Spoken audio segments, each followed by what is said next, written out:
Hey, welcome to the podcast. Today we'll be focusing on the magical world of Harry Potter. I'm Jax of House Ravenclaw. I'm Jacob of House Hufflepuff. I'm Bo of House Gryffindor. And I'm Jaren of House Slytherin.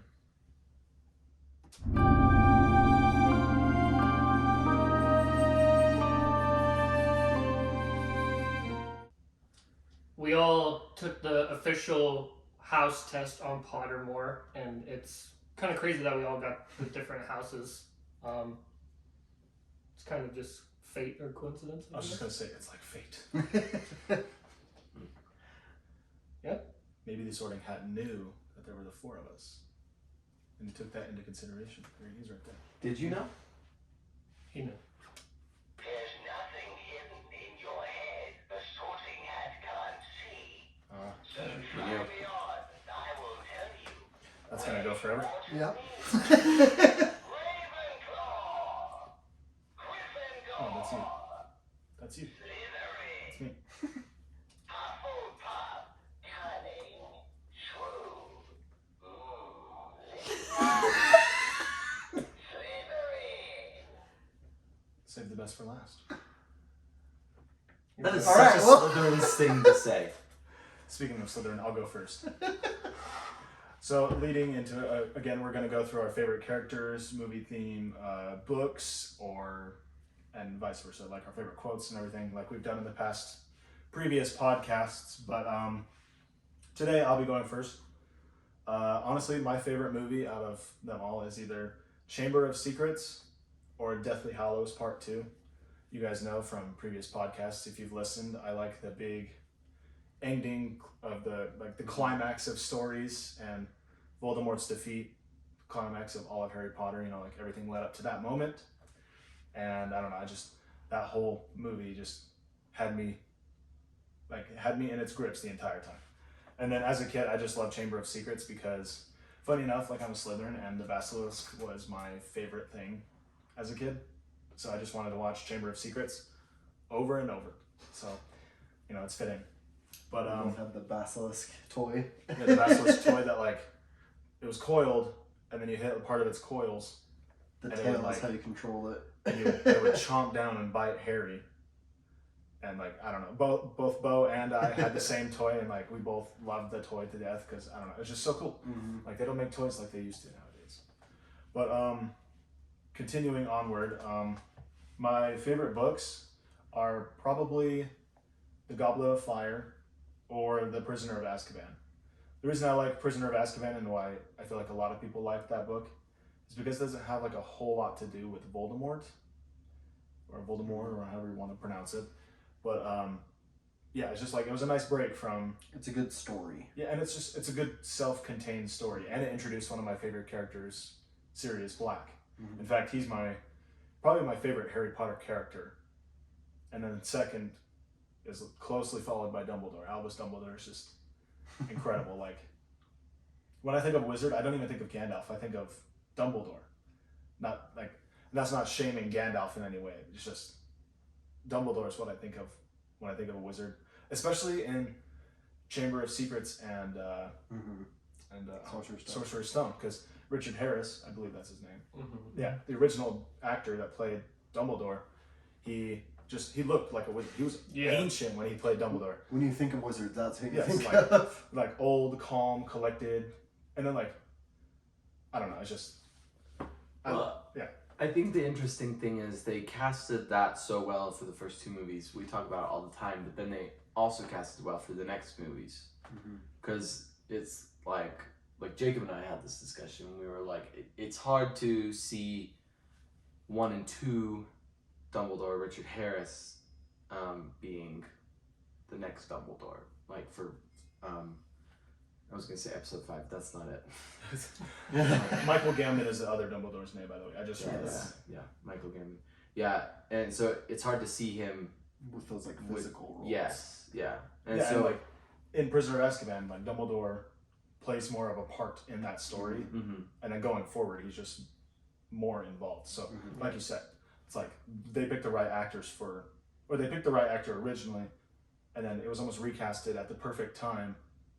Sadly, because of the passing of Richard Harris. But like Michael Gambon was the perfect recast, in my opinion.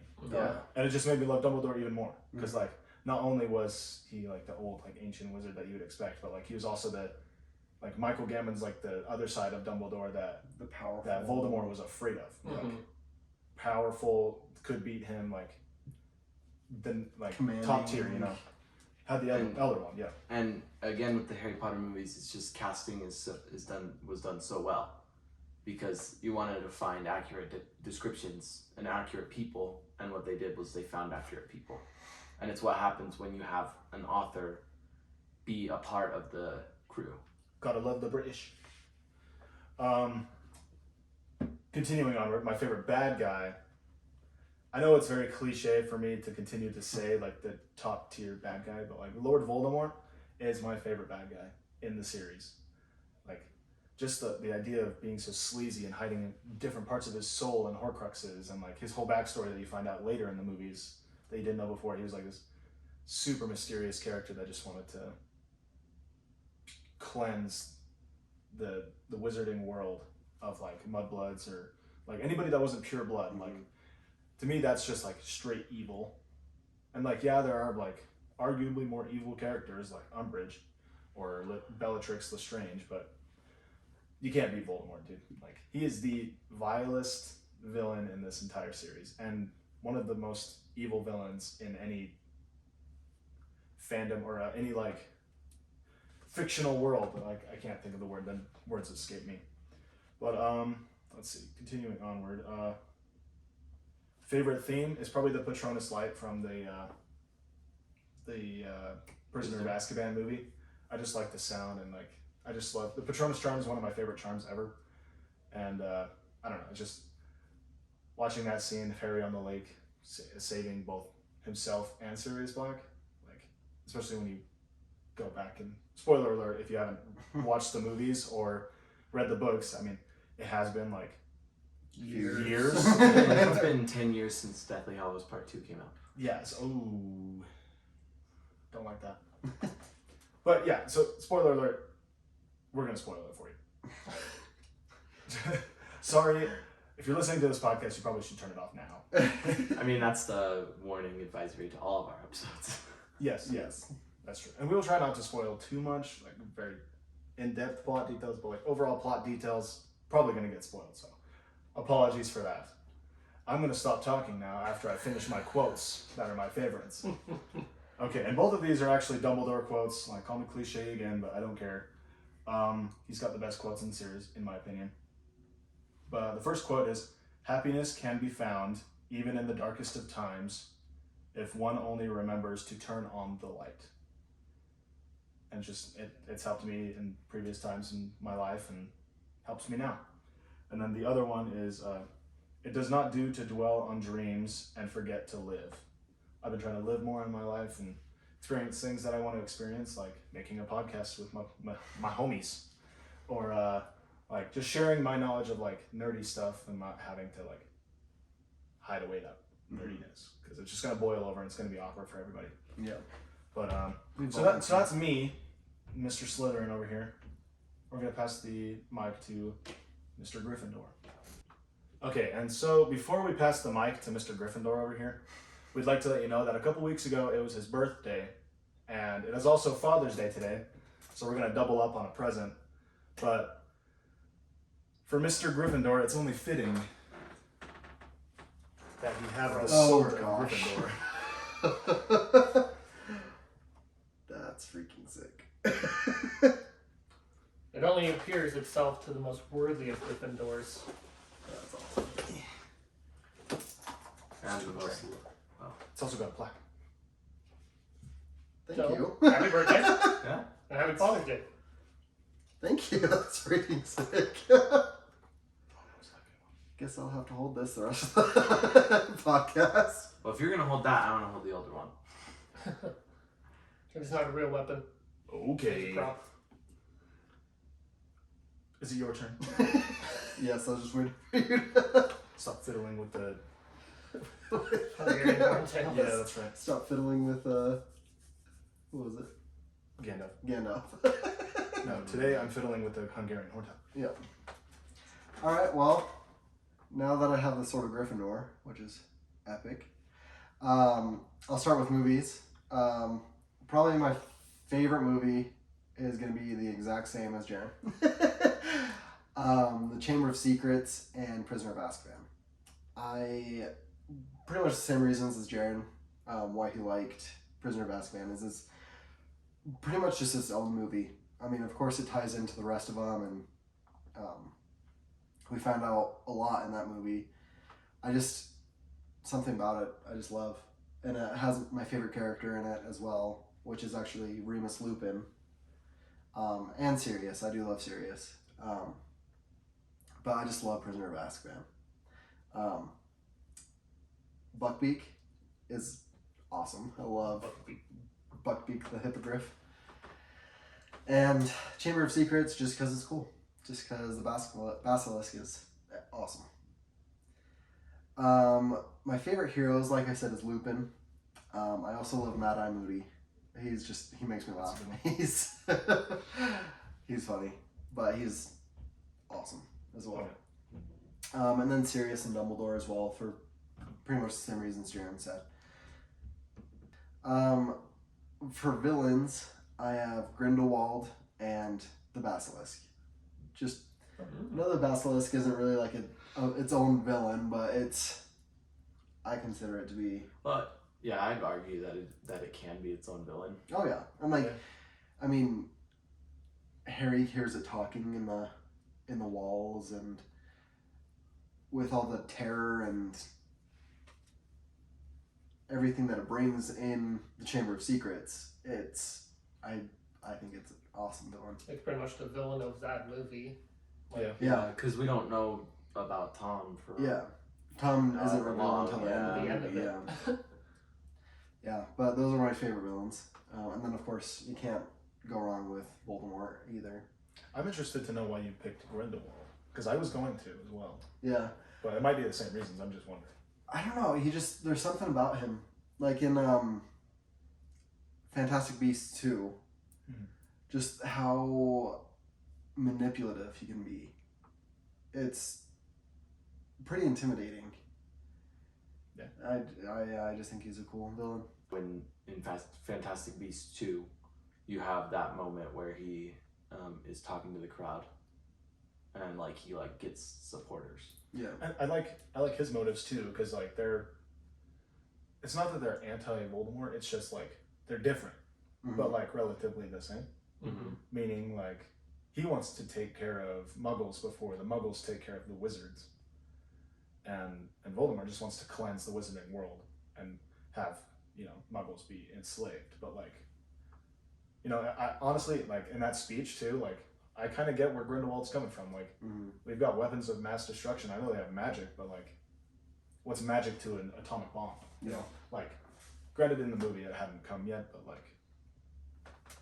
he's seeing the future. Yeah. He's one step ahead, He's pretty much like the Magneto of the Harry Potter universe. Yes. He's I can see that, yeah. I definitely got a Magneto vibe. We got to deal with them before they deal with us. Yeah. Yes. And plus, who doesn't love Johnny Depp? Yeah. Johnny Depp makes that character. We stand with Johnny Depp. Screw Warner Bros. Not to get too political. Yeah, we're going to edit that out. Anyway, my favorite quote is by Lupin. It's actually funny because I had 3 quotes down and Jaren stole 2 of them. Very good. We think a lot alike. However, I would say my absolute favorite quote is from Lupin. But he says, "It is the quality of one's convictions that determine success, not the number of followers." And I'm pretty sure he says that in Deathly Hallows too, to Kingsley. And Kingsley says, "Who said that?" And he's like, "Lupin." Right now. I don't know. I just imagine their position. I mean, guarding or protecting Hogwarts against Voldemort and his hundreds of followers. It'd be terrifying. Yeah, that'd be crazy. Scary. And and Voldemort's followers are terrifying in they're general. just ruthless. Yeah. So I love that.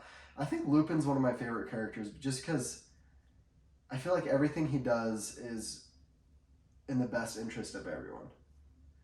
He was Snape is probably the most qualified for the Defense Against the Arts professor, but Lupin is the one who taught for the students' own good.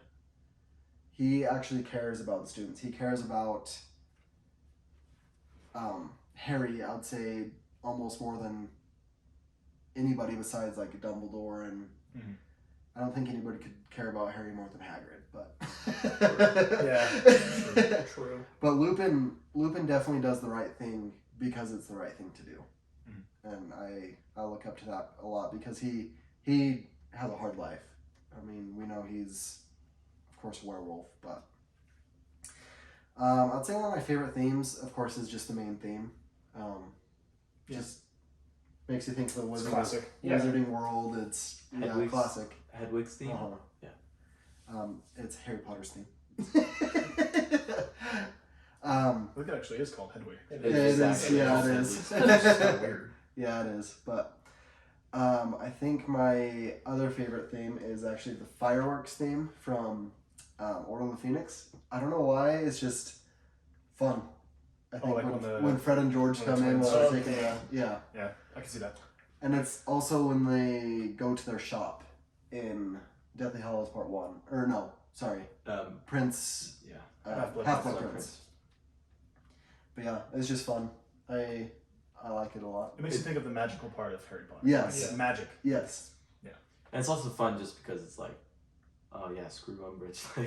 like, yeah, we don't, beat her up and then like Flitwick's little like, Yeah. Because nobody likes Umbridge. Of course, my house is Gryffindor. Because Gryffindor's the best. Not to brag, but...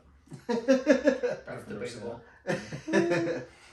But my favorite books, I am currently reading them. I haven't gotten through all of them. I'm in The Goblet of Fire right now.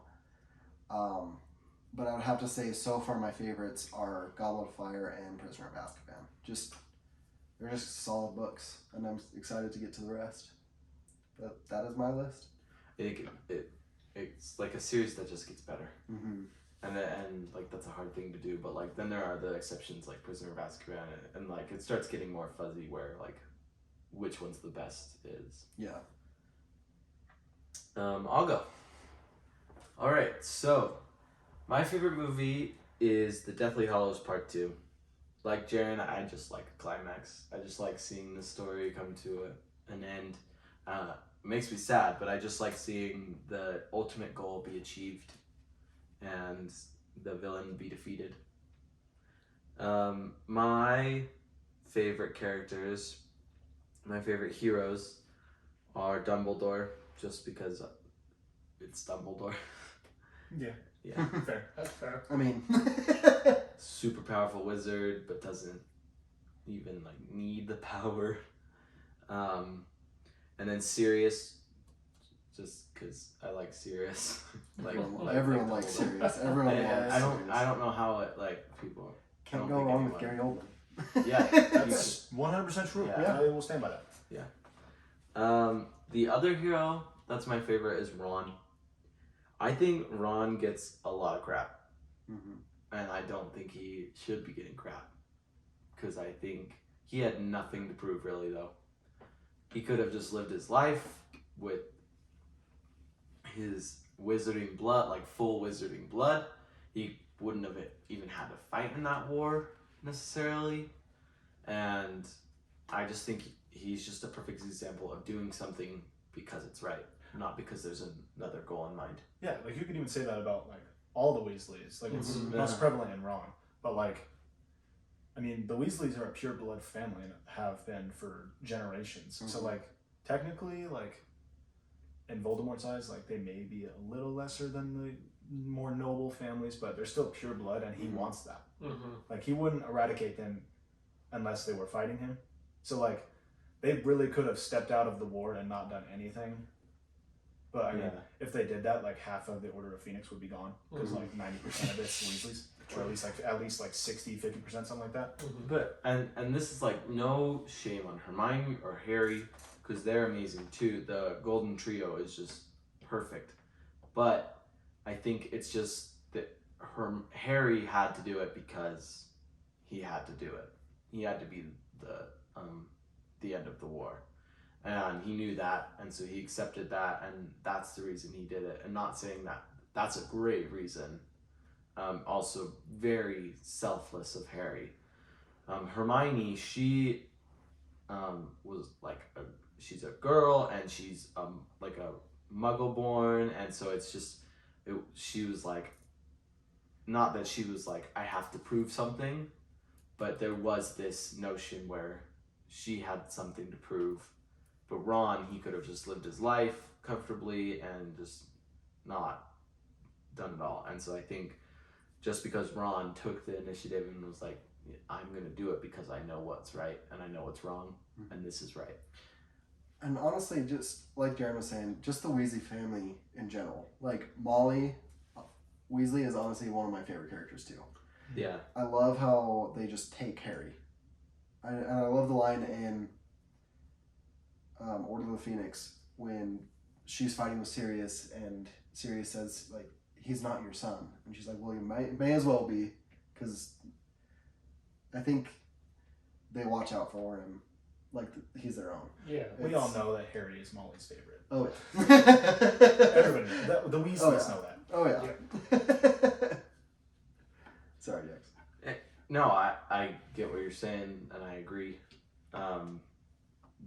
It's just impressive. And impressively written character. Well, so funny and so like weird. True. But like all the characters, and yeah. The quote I picked is, if you want to know what a man's like, take a good look at how he treats his inferiors, not his equals. And that's from Sirius Black. But that's just an important life lesson right there, because he told, just like, look at Lucius Malfoy and how he treats Dobby, and basically at like all, like, not all pure wizarding blood families, but like a lot of them just really just look down upon each other. And I think that's just like a lesson we need to learn in our own world. The Malfoys. Yeah. Is that we are equals no matter if the person's inferior, and for you to say that you are better or that person is inferior is wrong. Then my favorite themes are the Battle of Hogwarts. I don't know what it is about the Battle of Hogwarts. I get giggly every time I hear it. Giggly, that's murder and death. Yeah, I know, but like Straight murder. Yeah. it's just War. It's just like gets me not giggly. It's like Deception. It hypes them up. it's it excites War. me. Because I know, that like the battle is gonna come to a close and you're gonna see this battle, and then Hedwig's theme, just because when you think Harry Potter, you think of Hedwig's theme and you think of that theme, and it's just so good because it's what introduces you to the wizarding world. That is kind of weird though. That's Hedwig's theme. I know what John Williams was trying to do, but like it's almost like Hedwig and the Sorcerer's Stone, or Hedwig and the Chamber of Secrets, or you know what I mean? Like it should have just been Harry Potter's theme. Oh, yeah.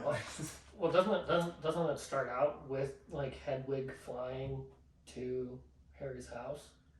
Like, I'm pretty sure that's how the movies start. No, it's Dumbledore. Yeah, Oh, it's yeah, Dumbledore. you're right. And McGonagall's Yeah, he doesn't get Hedwig until he goes to But I think it does And play Hagrid over gets the Hedwig owls. for him, right? Yeah. as a birthday present. Yeah. Because Hagrid's the best. Shows how much I Happy know. birthday. How does it go? Sorry. Copyright. Oh. You just have to do it bad. He said to do it bad, It's in the so minor. I'm trying to not to get sued. Alright, and then my favorite book is probably The Half-Blood Prince or The Deathly Hallows. Those are great books. You can elaborate why? Yeah. such a Slytherin thing to say. Uh-huh. I was just curious. Half-Blood Prince is just, it's like a mystery novel to me.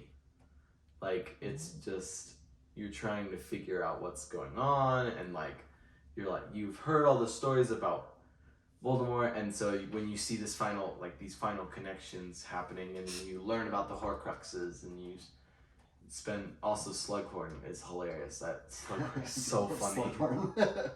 He's just, Hey, Slughorn's proof that not all Slytherins are bad. Mm-hmm. And Snape. And Snape. yeah, that's true. yeah. May have missed the number. Yeah, so Half-Blood Prince and then Deathly Hallows, it's just, when I read it, I'm just like so invested and just ready for this climax to come and to see how it all ends. So that's why. It's a good list. Thank you for elaborating. You're welcome, Slytherin. The funny thing is you can never go wrong with your favorite Harry Potter characters unless you choose like Umbridge or Bellatrix. Well, then you just... I can see why people would like Bellatrix. Yes, but Umbridge, no. Any other character Well, as your favorite, J.K. I Rowling can was like, understand. I wrote her so you would hate her. Yeah, exactly. I have a feeling people like Bellatrix though, more because of who plays Bellatrix. Mhm. rather Yeah, than the yeah. actual Helena Bonham character. Carter. Yeah. Great performance. Oh yeah. Oh yeah. Oh yeah. I'll finish this off. My favorite movie is Half-Blood Prince. I think Half-Blood Prince is the best cinematography out of all the movies. Like the colorization, the color schemes for it, the way it's shot, the way it looks. I think it's perfect, and it's so good, but it's so sad. And it just wraps you, it kind of just wraps you into the Harry Potter world more. Mhm. And seeing like the passing of Dumbledore, and then Harry's like, well, I gotta go find these Horcruxes, and they're like, did Dumbledore tell you where they were? And he's like, nope. And you're like, wow. You're like they might not win. You know, like it's like an impossible feat to find these things that you have no idea what they are or where they That are. can literally be anywhere. Yeah. No one to start. They're hard to destroy too. So that's when I feel like it really kicks in the journey process. Yeah. My favorite hero is Mad-Eye Moody, a fellow Hufflepuff. He is just so cool. He's got the magic Enough said. eye. Yeah. He literally is known for just hunting down the Death Eaters. Mhm. Like, that's his whole thing. And he's just so cool. Did I tell you when I read Goblet of Fire the first time, when they described him with his electric blue eye, because that's how she says it, electric blue eye, I straight up thought it was like a glass, like just glass with like electricity, like blue electricity. And then I saw it in the movie and I was like, dang it, my way would have been cooler. Yo, he deserved better. Oh yeah. True. Oh, still makes me mad. Yeah. There's a lot of things that make me mad, but Going on to the villain I side, don't elaborate why. my favorite villain. Now listen, he is a good guy at the end, but he's a villain throughout the rest of it. So my favorite villain is Snape. I thought you were gonna say Voldemort. No, he's a good guy at the end. should've. When he dies. He's good. I was actually going to say Grindelwald, but Bo said that. Oh, sorry. Sorry. But Snape How dare you do Snape just looks like a villain. Like you see Snape,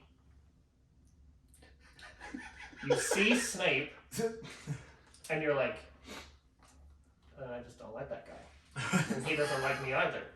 Don't judge based off looks, kids. Yeah, but then you find out what he does and how Yeah, he's important to Harry's process, and you're like, oh, he's a bad guy, but he's not that bad of a guy. You are a bad guy. But that does not make mean you bad guy. Yes. Yes, thank you, Zangief. My favorite quote is a Dumbledore quote. because, like Jaren said, Dumbledore has the best quotes. Mhm. It is our choices that show what we are far more than our abilities. And I feel like that quote really encompasses Harry, Ron, Hermione, and Neville. Because Harry is tied into the Dark Lord, right? So he's like all powerful and he could totally just become evil and succumb to power, but he chooses not to. And it gets more and more difficult. Ron and Hermione, they choose to help Harry. Like, they don't have to. Mhm.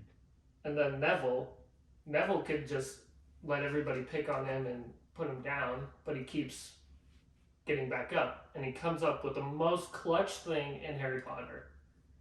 When Nagini is going to attack Ron and Hermione, he comes in swinging.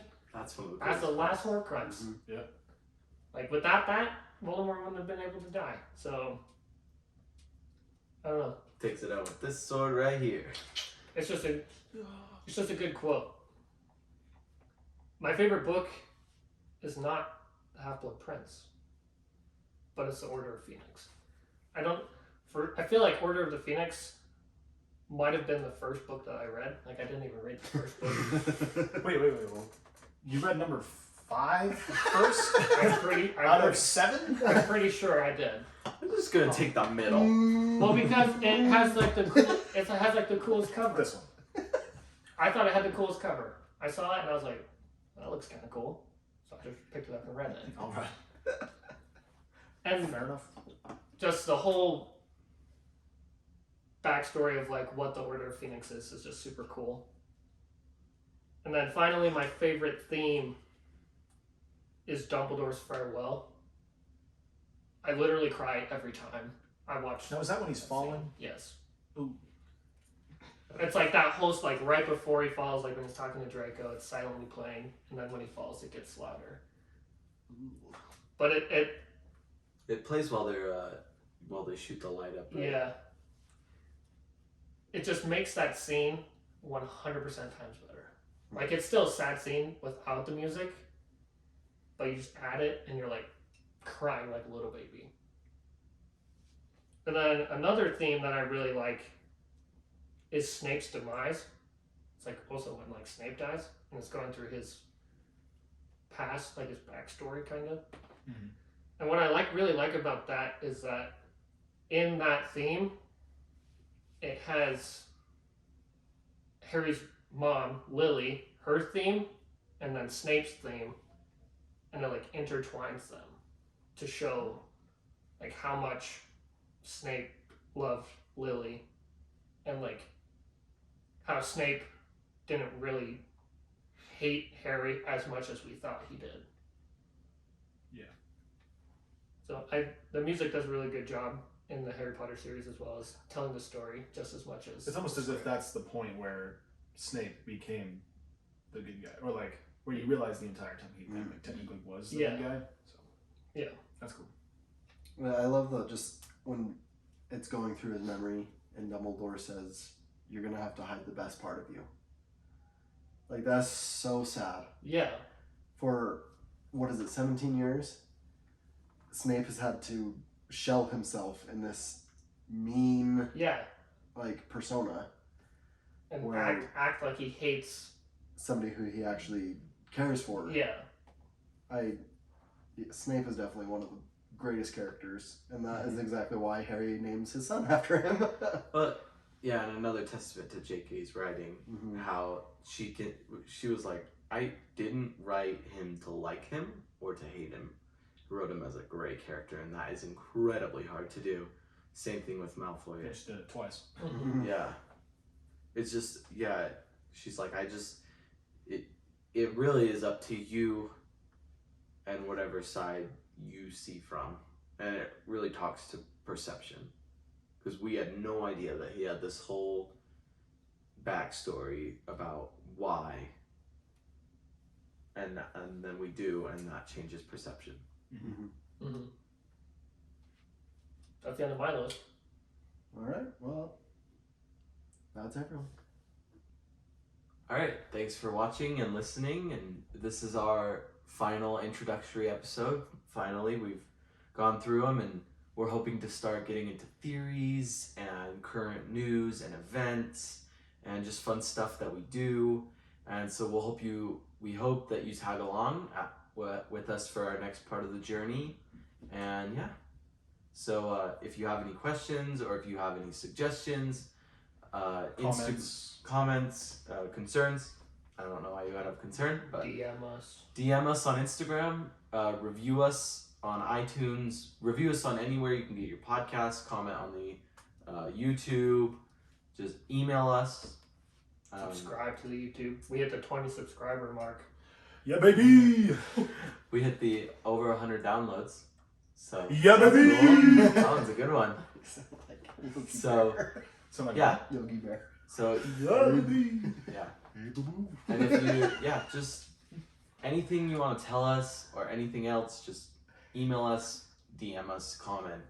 Or you can email us or DM us and comment on our stuff. Yeah, we'd love to hear your feedback. So just email us or DM us. On the pillars Or colors. We're gonna have to cut that entire part out. No, don't cut that out. That's funny. Yes. All right. See ya! See ya. See ya. Yeah.